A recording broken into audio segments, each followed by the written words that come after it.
मेरे भाइयों और बहनों, बड़ा महंगा है वचन पे ना चलना। क्या कहा मैंने? बड़ा बहुत महंगा है, इसका प्राइस बहुत ज्यादा है। परमेश्वर ने हमें कुछ काम करने के लिए भेजा। हाँ, हम काम करने जा रहे हैं और किसी और ही चक्कर में फंस गए हैं। उसने भेजा तो हमें चर्च है आज, पर आज हम किसी और ही चक्कर में फंस गए और वंडरलैंड घूम रहे हैं। उसने हमें भेजा तो पढ़ने के लिए बाइबल कॉलेज में, लेकिन हम कुछ और ही कर रहे हैं, क्योंकि शैतान आपकी लीगेसी खत्म करना चाहता है।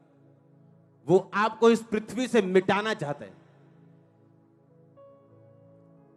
शैतान का फूड क्या है, उसका फ्यूल क्या है, उसका पेट्रोल डीजल क्या है? पाप।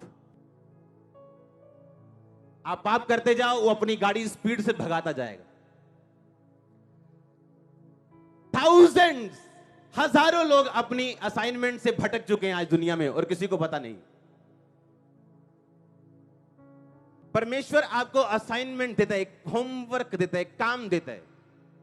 वो काम एक विश्वासी के रूप में हो सकता है, वॉलंटियर के रूप में हो सकता है, इवेंजलिस्ट के रूप में हो सकता है, और उस काम के जरिए परमेश्वर आपकी लीगेसी को बढ़ाना चाहता है।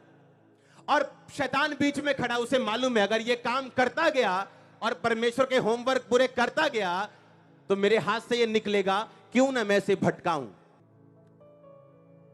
कुलस्सियों 3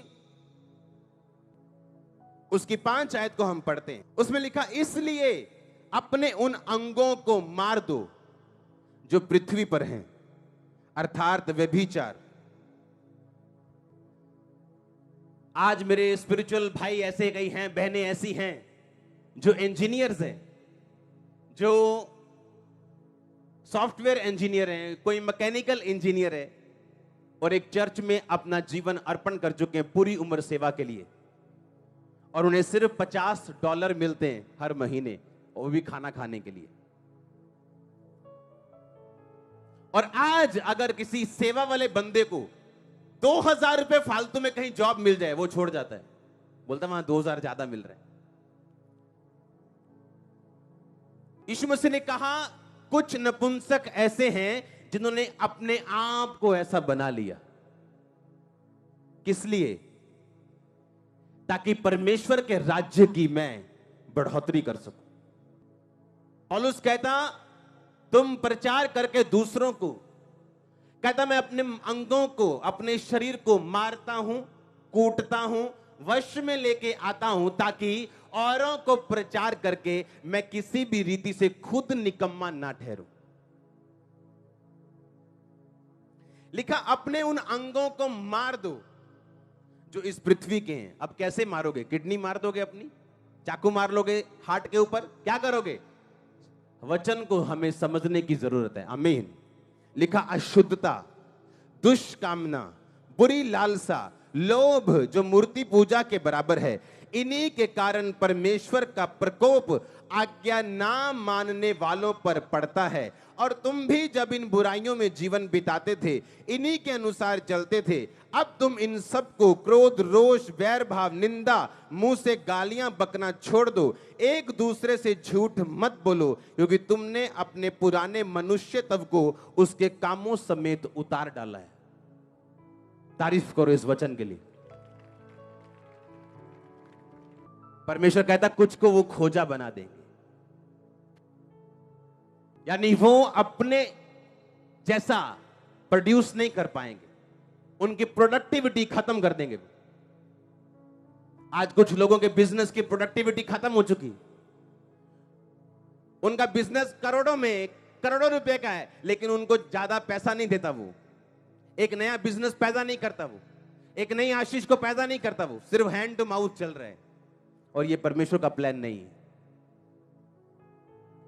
परमेश्वर कहता है कि मैं तुझे प्रोडक्टिविटी, तुझे फल दूंगा, तुझे फ्रूट्स दूंगा, तेरे हाथों के कामों को बढ़ाऊंगा, तेरे बिजनेस को मल्टीप्लाई करूंगा, तेरी फैमिली को मल्टीप्लाई करूंगा।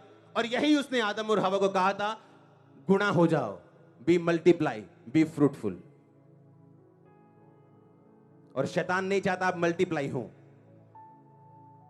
क्योंकि हिजकिय्याह मल्टीप्लाई होने पे आ गया था और शैतान ने उसके द्वारा पाप करवाया।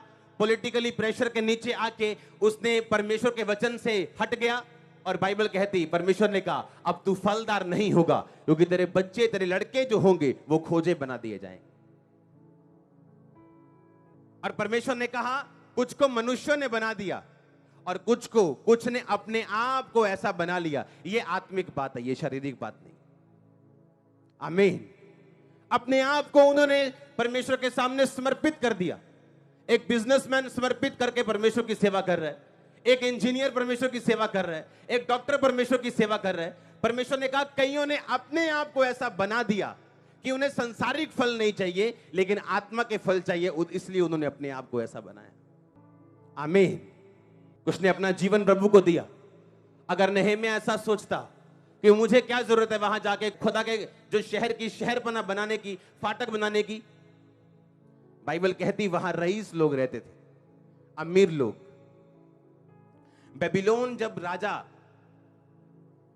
सब चीजों को लेके गया था, बाइबल कहती वो अमीरों को भी साथ ले गया था। अब उसके शहर के अमीरों को, धनवानों को, बिजनेसमैन लोगों को। और जब शहर बनाने का टाइम था, कोई भी अमीर रिस्क उठाने के लिए तैयार नहीं था। लेकिन बाइबल कहती नहम्याह ने रिस्क लिया। उसने अपने आप को अनफ्रूटफुल कर दिया ताकि परमेश्वर का काम हो। और वो आया, रिस्क लिया और परमेश्वर के घर की शहरपना बनाई और उसके फाटक बनाए। आमीन।